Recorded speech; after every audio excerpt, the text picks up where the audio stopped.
Hello students, welcome to my channel.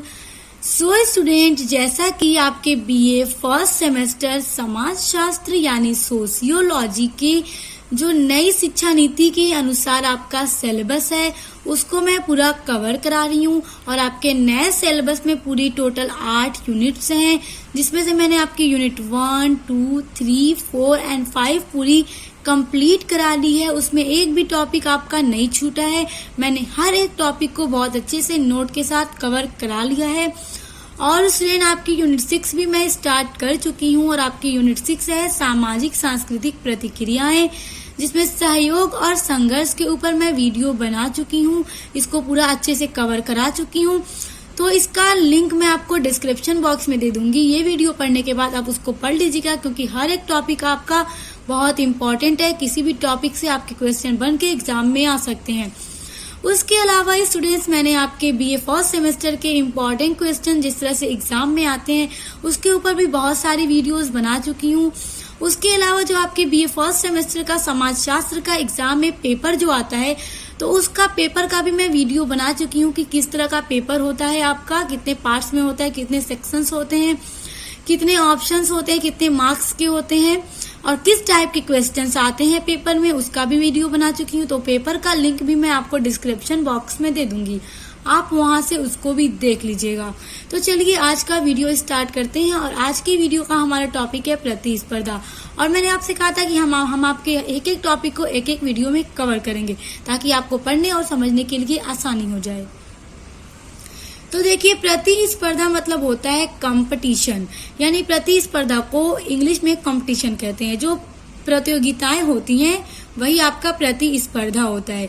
जैसे कि समाज में जो कंपटीशन होता है वही आपका प्रतिस्पर्धा है। तो इसको समझिए, प्रतिस्पर्धा अर्थात दूसरों से किसी क्षेत्र में बराबरी करने की चेष्टा करना। प्रतिस्पर्धा यानी कंपटीशन। आप किसी कंपटीशन में पार्टिसिपेट कर रहे हैं, भाग ले रहे हैं, तो आप उसमें क्या चाहेंगे? उसमें आप यही चाहेंगे कि जितने भी लोग उसमें पार्टिसिपेट कर रहे हैं, मैं उसमें सबसे आगे हूँ, मैं ही विनर रहूं, मैं ही उस कंपटीशन को जीतूं। तो क्या है, आप दूसरों से बराबरी की चेष्टा कर रहे हैं, आप चाहते हैं मैं जीतूं। समान लक्ष्य की प्राप्ति के लिए एक दूसरे से आगे बढ़ने की दौड़ को प्रतिस्पर्धा कहते हैं। देखिए, समान लक्ष्य की प्राप्ति यानी एक कंपटीशन हो रहा है और उस कंपटीशन में मान लीजिए 50 लोग पार्टिसिपेट कर रहे हैं, और उसमें क्या है कि जो एक विनर होगा उसको मेडल मिलेगा, ट्रॉफी मिलेगी, तो क्या है, सर्टिफिकेट मिलेगा। तो आप क्या चाहेंगे? सब जितने भी लोग उसमें पार्टिसिपेट कर रहे हैं, जितने भी 50 लोग हैं, वो यही चाहेंगे कि मैं ही जीतूं उस कंपटीशन को और वो सब कुछ मुझे मिले, मैं ही इस कंपटीशन का विनर हो जाऊं। तो क्या है कि समान लक्ष्य, यानी उसमें एक ही लक्ष्य है सबका, जितने भी लोग पार्टिसिपेट कर रहे हैं, और उसको पाने के लिए एक दूसरे से आगे बढ़ने की जो दौड़ होती है वही प्रतिस्पर्धा है, वही कंपटीशन है। उस दौड़ में जो कठिनाई आती है, उस कठिनाई को दूर करने के लिए जो प्रयत्न किया जाता है वह संघर्ष कहलाता है। देखिए, अब जो कंपटीशन हो रहा है उसमें जीतने के लिए जीतना है आपको, तो उस दौड़ में जितनी भी कठिनाइयां आती हैं, उस कठिनाई को दूर करने के लिए जो प्रयत्न किया जाता है, जो कोशिश की जाती है, उसको संघर्ष कहा जाता है। संघर्ष के ऊपर मैंने पढ़ा रखा है, आप इसको पढ़ लेंगे तो आपको समझ में आ जाएगा कि संघर्ष क्यों इसको कहा जा रहा है। क्योंकि उसमें ना दूसरों को नष्ट पहुंचाया जाता है, नुकसान पहुंचाया जाता है, इसलिए कि वो ना जीते, मैं जीतूं। प्रतिस्पर्धा शब्द का अर्थ, प्रतिस्पर्धा शब्द अंग्रेजी भाषा के कंपटीशन का हिंदी रूपांतर है। जो प्रतिस्पर्धा है उसको इंग्लिश में कंपटीशन कहते हैं और हिंदी में प्रतिस्पर्धा कहते हैं। तो स्टूडेंट्स, आई होप कि प्रतिस्पर्धा क्या है आपको बहुत अच्छे से समझ में आ गया। वही जो कंपटीशन आप लोग करते हैं, जीके का हो या किसी भी चीज का हो, स्कूल में होते रहते हैं। तो अब हम देखेंगे प्रतिस्पर्धा की परिभाषा यानी कंपटीशन की डेफिनेशन। तो प्रतिस्पर्धा का अर्थ तो आपको समझ में आ गया होगा कि कंपटीशन क्या होता है। तो अब हम कुछ विद्वानों के अनुसार परिभाषाएं देखेंगे कि विद्वान जो हैं, समाजशास्त्री रहे हैं, उन्होंने किस तरह से प्रतिस्पर्धा को परिभाषित किया है। तो देखिए ग्रीन के अनुसार, ग्रीन एक विद्वान रहे हैं और उन्होंने प्रतिस्पर्धा को किस तरह से परिभाषित किया है। प्रतिस्पर्धा में दो या अधिक व्यक्ति या समूह समान लक्ष्य को प्राप्त करने का प्रयत्न करते हैं, जिसको कोई भी दूसरों के साथ बांटने के लिए न तो तैयार होता है और न ही इसकी अपेक्षा की जाती है। देखिए प्रतिस्पर्धा क्या है, एक कंपटीशन होता है जिसमें दो या दो से अधिक व्यक्ति या एक समूह यानी ग्रुप होता है, जिसमें कंपटीशन किया जाता है। समान लक्ष्य यानी जितने भी लोग उस कंपटीशन में पार्टिसिपेट कर रहे हैं, हिस्सा ले रहे हैं, तो क्या है, समान लक्ष्य यानी उसमें एक ही विनर होगा और जो भी विनर होगा उसको जो भी उसमें प्रतियोगिता में जीतने के बाद जो भी गिफ्ट, जो भी इनाम पुरस्कार दिया जाएगा, वो क्या हुआ, समान लक्ष्य। समान लक्ष्य का मतलब सबका गोल एक ही है। जितने भी लोग पार्टिसिपेट कर रहे हैं, कोई भी ये नहीं चाहेगा कि मैं हार जाऊं, कोई और जीत जाए। हर कोई यही चाहेगा मैं जीतूं और जो पुरस्कार मिलेगा जीतने के बाद वो मुझे ही मिले। तो समान लक्ष्य को प्राप्त करने का प्रयत्न करते हैं यानी कोशिश करते हैं, जिसको कोई भी दूसरों के साथ बांटने के लिए न तो तैयार होता है और न ही इसकी अपेक्षा की जाती है। यानी अगर आप या मैं कोई भी किसी कंपटीशन में पार्टिसिपेट करें तो न आप चाहेंगे न मैं चाहूंगी कि ये जो पुरस्कार मिलने वाला है किसी और को मिले, न मैं किसी और के साथ बांटना चाहूंगी, इसलिए क्योंकि मैं यही चाहूंगी कि मैं ही इसकी विनर हूं और वो पुरस्कार मुझे ही मिले और मैं उस पुरस्कार को दूसरों के साथ बांटने की अपेक्षा भी नहीं करूंगी। और स्टूडेंट ये रियलिटी है, हर कोई ऐसा ही चाहता है। समाज की ये एक प्रतिक्रिया है जो समाज में देखने को मिलती है। तो ग्रीन के अनुसार ये डेफिनेशन है जो आपको बहुत अच्छे से समझ में आ गई होगी। और स्टूडेंट जब एग्जाम में आपसे क्वेश्चन पूछ दिया जाए ना कि प्रतिस्पर्धा का अर्थ क्या है या प्रतिस्पर्धा को परिभाषित कीजिए, तो सबसे पहले तो जो हमने अभी अर्थ पढ़ा है आप अर्थ लिखिएगा। अर्थ लिखने के बाद प्रतिस्पर्धा की परिभाषा लिखिएगा और विद्वानों के अनुसार लिखिएगा। विद्वानों के अनुसार आप जब परिभाषा लिखेंगे तो आपको मार्क्स बहुत अच्छे मिलेंगे। अब देखिए दूसरी डेफिनेशन बिसेंज और बिसेंज के अनुसार। अब देखिए बिसेंज और बिसेंज क्या कहते हैं, दो या अधिक व्यक्तियों के द्वारा समान लक्ष्य की प्राप्ति के लिए किए गए प्रयत्न को प्रतिस्पर्धा कहते हैं। देखिए स्टूडेंट ये तो बस पढ़ के ही आपको समझ में आ रहा होगा कि दो से ज्यादा लोग जब किसी भी समान लक्ष्य को प्राप्त करने के लिए, पाने के लिए प्रयत्न करते हैं, कोशिश करते हैं, वो क्या है, प्रतिस्पर्धा है, कंपटीशन है, जिसके सब हिस्सेदार नहीं बन सकते क्योंकि वे समान लक्ष्य सीमित है। यानी जिसके सब हिस्सेदार नहीं बन सकते, कहने का मतलब ये है कि जो अभी मैंने ऊपर आपको समझाया कि जब कोई भी एक ही उसमें व्यक्ति विनर होगा और जो पुरस्कार मिलेगा एक ही व्यक्ति को मिलेगा, तो ऐसा नहीं है कि उसके हिस्सेदार सब बन जाएंगे, क्योंकि जो समान लक्ष्य है वो सीमित है, लिमिटेड है। यानी कि एक ही व्यक्ति को दिया जाएगा। अगर 50 लोग पार्टिसिपेट कर रहे हैं तो उसमें जो एक सबसे अच्छा कार्य करेगा, जीतेगा, उसी को वो पुरस्कार दिया जाएगा। इसलिए उसके हिस्सेदार सब नहीं बन सकते क्योंकि जो लक्ष्य है, जो गोल है वो सीमित होता है। तो आई होप कि आपको प्रतिस्पर्धा की परिभाषा भी बहुत अच्छे से समझ में आ गई होगी। अब हम पढ़ेंगे प्रतिस्पर्धा की विशेषताएं, क्योंकि ये आपके एग्जाम में पूछा जाता है। एग्जाम में आपके क्वेश्चन आ जाएंगे वेरी शॉर्ट में कि प्रतिस्पर्धा की विशेषताएं बताइए, या तो फिर लॉन्ग में अगर आपसे क्वेश्चन आ जाए प्रतिस्पर्धा के ऊपर तो आपसे पूछा जाएगा प्रतिस्पर्धा का अर्थ लिखिए, उसको परिभाषित कीजिए एवं उसकी विशेषताओं का वर्णन कीजिए। तो आप समझिए कि जो प्रतिस्पर्धा है, जो समाज में होने वाला कंपटीशन है, उसकी क्या क्या विशेषताएं हैं। पहला पॉइंट है प्रतिस्पर्धा सभी समाजों में पाई जाती है। यानी जितने भी समाज है, समाज एक नहीं है, बहुत सारे समाज है, अनगिनत समाज है और सभी में प्रतिस्पर्धा पाया जाता है, कंपटीशन पाया जाता है। दूसरा पॉइंट है जैसे जैसे नगरीकरण बढ़ता है प्रतिस्पर्धा बढ़ती है। यानी जैसे जैसे नगरीकरण बढ़ता जा रहा है उसी तरह से कंपटीशन भी बढ़ता जा रहा है, competition day by day increase ही होता जा रहा है। तीसरा पॉइंट है इसमें जन्म एवं जाति का महत्व कम हो जाता है। यानी अगर कोई कंपटीशन हो रहा है तो उसमें जन्म एवं जाति का भेदभाव नहीं होता है। किसी भी जाति के लोग एक कंपटीशन में पार्टिसिपेट कर सकते हैं।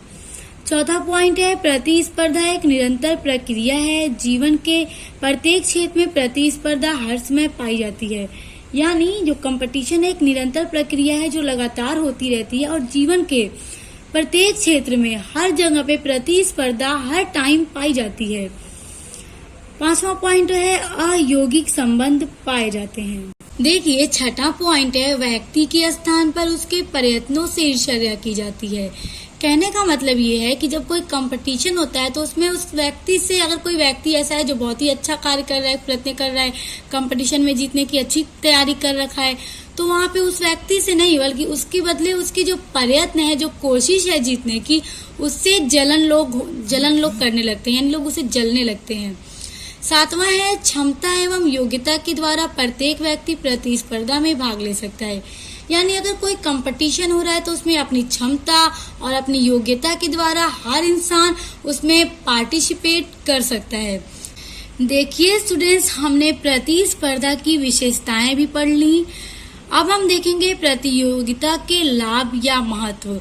तो देखिए स्टूडेंट, मैं आपके एक एक टॉपिक में उसकी विशेषताएं, उसके महत्व, लाभ, सभी चीजों को अच्छे से बता रही हूँ ताकि आपसे एग्जाम में जो भी टॉपिक पूछ दे, चाहे महत्व पूछ दे, लाभ पूछ दे, विशेषता पूछ दे, परिभाषा पूछ दे, तो आपको लिखने में कहीं भी प्रॉब्लम ना आए, ताकि आप पढ़े रहेंगे तो आप फौरन लिख लेंगे। तो अब देखिए प्रतियोगिता या प्रतिस्पर्धा बात एक ही है, तो अब इसका लाभ या महत्व क्या है उसको समझिए। देखिए पहला पॉइंट है सहयोग और असहयोग। तो स्टूडेंट देखिए सहयोग का क्या मतलब होता है, जहाँ पे किसी लक्ष्य को प्राप्त करने के लिए लोग मिलजुल कर काम करते हैं। और असहयोग यानी कि जहाँ पे लोग मिलजुल कर कार्य नहीं करते हैं, सबको बस अपने लक्ष्य को प्राप्त करने की पड़ी होती है। दूसरों के लक्ष्य भले बर्बाद हो जाए, नुकसान हो जाए, कोई फर्क नहीं पड़ता है। तो इसको समझिए। प्रतियोगिता यदि शुद्ध है, यानी अगर कोई प्रतियोगिता है, कोई कंपटीशन है, वो एकदम शुद्ध है। और प्रतियोगिता के पीछे यदि कोई सामाजिक लक्ष्य है, यानी कि प्रतियोगिता जो हो रही है उसके पीछे अगर कोई सामाजिक लक्ष्य है, तो प्रतियोगिता जो है सहकारिता का विकास होता है। सहकारिता मतलब स्टूडेंट होता है मिलजुल कर काम करना, यानी जो समाज के लोग हैं वो मिलजुल कर काम करते हैं सामाजिक लक्ष्य को प्राप्त करने के लिए। तो यहाँ पे क्या है, यहाँ पे सहयोग की भावना होती है। आप समझिए असहयोग। इसके विपरीत यानी इसके उल्टे, यानी जो अभी हमने पढ़ा कि अगर प्रतियोगिता शुद्ध होगी और उसके पीछे कोई सामाजिक लक्ष्य होगा तो वहाँ पे सहकारिता का विकास होता है, यानी लोग मिलजुल कर काम करते हैं उस सामाजिक लक्ष्य को प्राप्त करने के लिए। और इसी के विपरीत यानी इसके अपोजिट, यदि प्रतियोगिता के पीछे व्यक्तिगत स्वार्थ निहित होता है तो इससे समाज में असहयोग की वृद्धि होती है। यानी कोई प्रतियोगिता ऐसी है जिसके पीछे व्यक्तिगत स्वार्थ निहित होता है, यानी जहाँ पे हर इंसान यही चाहता है कि मैं जीतूं, इस कंपटीशन में मैं जीतूं, मुझे ही पुरस्कार मिले। वहाँ पे स्वार्थ पैदा हो जाता है एक दूसरे को लेके। हर लोग एक दूसरे के कोशिश से, प्रयत्न से जेलस होने लगते हैं और वहाँ पे क्या होता है, समाज में असहयोग की वृद्धि हो जाती है। यानी वहाँ पे लोग मिलकर काम नहीं करते हैं बल्कि अपना अपना बस सोचते हैं। और सामाजिक जीवन का संतुलन बिगड़ जाता है, फलस्वरूप सामाजिक विघटन होता है, जिस वजह से जहाँ पे स्वार्थ निहित हो जाता है, लोग मिलकर काम करना छोड़ देते हैं, तो उस सामाजिक जीवन का, उस समाज का जो जीवन है वो संतुलन वहाँ का बिगड़ जाता है और वो सामाजिक विघटन होता है। दूसरा पॉइंट है सामाजिक स्थिरता। इसको समझिए। प्रतियोगिता से समाज में स्थिरता पैदा होती है, इसे व्यक्ति की योग्यता का मापदंड माना जाता है। यानी स्टूडेंट मान लीजिए किसी भी पद पे अगर किसी व्यक्ति को रखना है तो अब हमें क्या करना है, कंपटीशन कर लेना है। समाज में एक कंपटीशन रख दिया जाएगा, एक प्रतियोगिता होगी, उसमें क्या होगा, जितने भी लोग पार्टिसिपेट करेंगे तो उसमें उनकी योग्यता को मापा जा सकता है कि कौन से व्यक्ति उस पद के लिए काबिल हैं। देखिए प्रतियोगिता के द्वारा समाज में बिना किसी संघर्ष के व्यक्ति के कार्य पद तथा स्तर का निर्धारण होता है। यानी देखिए कोई पद है जिसपे एक व्यक्ति को ही निर्धारण करना है और उसमें चाहते हैं 20 व्यक्ति मान लीजिए हैं, और अब हर कोई चाहता है कि मैं बनूं, उसमें मैं बनूं, तो क्या होगा, लोगों में संघर्ष पैदा हो जाएगा। यानी लोग एक दूसरे से जलने लगेंगे और दूसरों को हराने के लिए उनको नुकसान पहुंचाने की कोशिश करने लगेंगे। वही तो संघर्ष होता है। और अगर प्रतियोगिता करा दी जाए, कंपटीशन रख दिया जाए, और क्या हो कि उस कंपटीशन में जो जीतेगा, मतलब कि कंपटीशन होगा, उसमें जो जीतेगा उसे पता चल जाएगा कि कौन कितना ज्यादा काबिल है, किसकी योग्यता कितनी है, तो उस कार्य पद पर उसको निर्धारण कर दिया जाएगा। प्रतियोगिता स्वयं प्रत्येक व्यक्ति के कार्य तथा पद का निर्धारण कर देती है। यानी प्रतियोगिता हो जाएगी तो वो जो कंपटीशन है वो खुद ही फाइनल कर देगी कि कौन सा व्यक्ति उस कार्य के लिए सबसे ज्यादा काबिल है, और उसको उस पद के लिए निर्धारण कर दिया जाएगा, उस पद पर उसको रख दिया जाएगा। तो स्टूडेंट्स, इससे क्या होगा, समाज में स्थिरता बनी रहेगी। यानी लोगों में भेदभाव नहीं पैदा होगा, संघर्ष नहीं होगा, और लोगों में मिलजुल कर रहने की भावना भी रहेगी, एकता भी रहेगी। और कंपटीशन के द्वारा एक व्यक्ति का चयन कर करके एक पद के लिए निर्धारण कर दिया जाएगा। जो जिस पद के काबिल होगा उसको वो पद दे दिए जाएंगे। तीसरा पॉइंट है व्यक्तिगत और सामाजिक प्रगति। प्रतियोगिता में प्रतियोगी का मूल लक्ष्य अपने आप को प्रत्येक दृष्टि से इस योग्य बनाना है कि प्रतियोगिता में सफलता प्राप्त हो सके।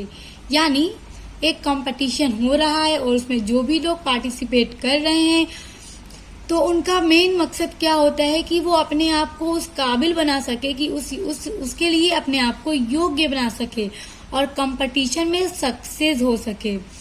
इस भावना के फलस्वरूप प्रत्येक प्रतियोगी अपने प्रगति के लिए प्रयास करता है। यानी हर किसी के अंदर यही भावना होती है कि जो कंपटीशन हो रहा है उस कंपटीशन के लिए खुद को काबिल बना सके, योग्य बना सके, और उस कंपटीशन में खुद को सफल कर सके, यानी सक्सेस हो सके, सफलता पा सके।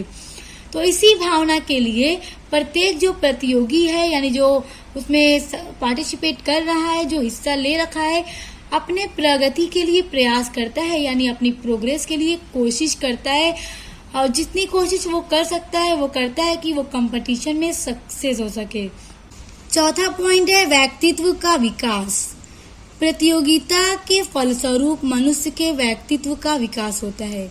कहने का मतलब ये है कि अगर कोई कंपटीशन है, अगर आप उसमें बार बार पार्टिसिपेट करेंगे तो इससे क्या होगा, आपके व्यक्तित्व का विकास होगा। यानी कुछ लोग ऐसे होते हैं जो बहुत कम बोलते हैं, अपने के मतलब लोगों से बात नहीं कर पाते हैं, तो क्या अगर वो बार बार कंपटीशन में पार्टिसिपेट करने लगेंगे तो उन्हें भी लोगों से बात करने का, बोलने का, ये क्या होता है कि भटक खुल जाती है। इस कारण व्यक्ति विभिन्न प्रकार की परिस्थितियों का सामना करता है और विभिन्न प्रकार की शक्ति व क्षमता वाले प्रतियोगियों से प्रत्यक्ष या अप्रत्यक्ष रूप से संपर्क में आता है। कहने का मतलब ये है कि जब कंपटीशन में आप पार्टिसिपेट करेंगे तो वहाँ पे और भी प्रतियोगी होंगे, यानी कि और भी लोग होंगे जो उसमें हिस्सा ले रखे होंगे, तो आपका उनसे क्या है, आमना सामना होता है, आपके संपर्क में आते हैं, आप उनके कांटेक्ट में आते हैं, और उससे क्या है कि आप लोग जब एक दो ज्यादा लोगों से आप लोग मिलते हैं तो क्या होता है कि आपके व्यक्तित्व का विकास होता है। सबसे कुछ न कुछ हमें सीखने को मिलता है, देखने को मिलता है। फलस्वरूप व्यक्तित्व के विकास के लिए उससे एक व्यापक क्षेत्र मिलता है। यानी अगर किसी व्यक्ति को अपने आप में डेवलपमेंट करनी है, अपनी पर्सनालिटी को डेवलप करना है, तो कंपटीशन उसके लिए सबसे बढ़िया क्षेत्र है। अगर वो बार बार कंपटीशन में पार्टिसिपेट करने लगेगा तो अपनी पर्सनालिटी को बहुत ही ज्यादा डेवलप कर लेगा। सो स्टूडेंट्स, आज की वीडियो में हमने प्रतिस्पर्धा का अर्थ, विशेषता एवं परिभाषा और इसके महत्व को पढ़ा, एंड आई होप कि आपको बहुत अच्छे से समझ में आ गया होगा। इसके बाद हम पढ़ेंगे संस्कृति, और उसके बाद जितने टॉपिक्स हैं हम सबको एक एक वीडियो में कवर कर लेंगे। तो सभी यूनिट्स को पढ़ने के लिए आप चैनल को सब्सक्राइब करके बेल आइकन को प्रेस कर लीजिए। तो हम मिलते हैं नेक्स्ट वीडियो के साथ।